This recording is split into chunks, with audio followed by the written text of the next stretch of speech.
గణేశుడు వాహనమైన మూషికుడు ఒక రాక్షసుడు అని మీకు తెలుసా?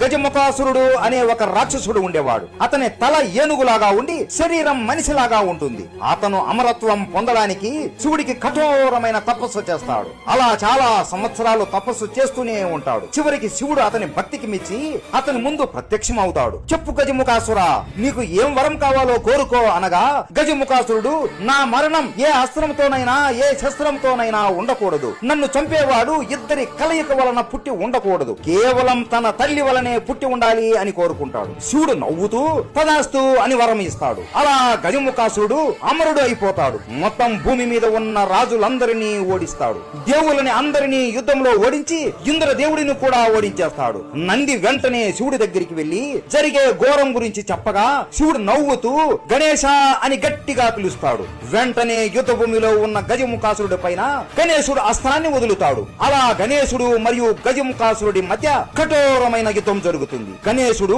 మనిషి కాదు, దేవుడు కాదు. ఆయన సగం మనిషి సగం జంతువు. ఆయన ఏ అస్త్రంతో ఏ శస్త్రం ఉపయోగించకుండా ఆయన చేతులతో గజముఖాసురుడిని చిత్తుగా కొడతాడు. ఇక గజముఖాసురుడిని చంపబోతుండగా గజముఖాసురుడు, స్వామి నన్ను వదిలేయండి, ఇక నుండి నేను ఏ తప్పు చేయకుండా మీ వాహనంలాగా ఉంటూ మీ పక్కనే ఉండి మీకు సేవలు చేసుకుంటాను అని వేడుకుంటాడు. గణేశుడు సరే తదాస్తు అని అంటాడు. వెంటనే గజముఖాసురుడు తన శక్తి మొత్తం ఉపయోగించి ఒక ఎలుకలా మారిపోతాడు. ఆ ఎలుకకు మూషిక అని గణేశుడు నామకరణం చేస్తాడు. గణేశుడు మూషికుడి మీద కూర్చొని, పద మూషిక, నువ్వు నా ఆలోచనల కన్నా వేగంగా వెళ్ళగలవా అని అనగా మూషికుడు అతని శక్తి మొత్తం ఉపయోగించి వేగంగా వెళతాడు. అలా అప్పటి నుండి వాళ్ళిద్దరూ మంచి స్నేహితులలాగా మారిపోతారు. అందరూ గణపతి బప్పా మోరియా అని కామెంట్ చేసి సబ్స్క్రైబ్ చేసుకోండి.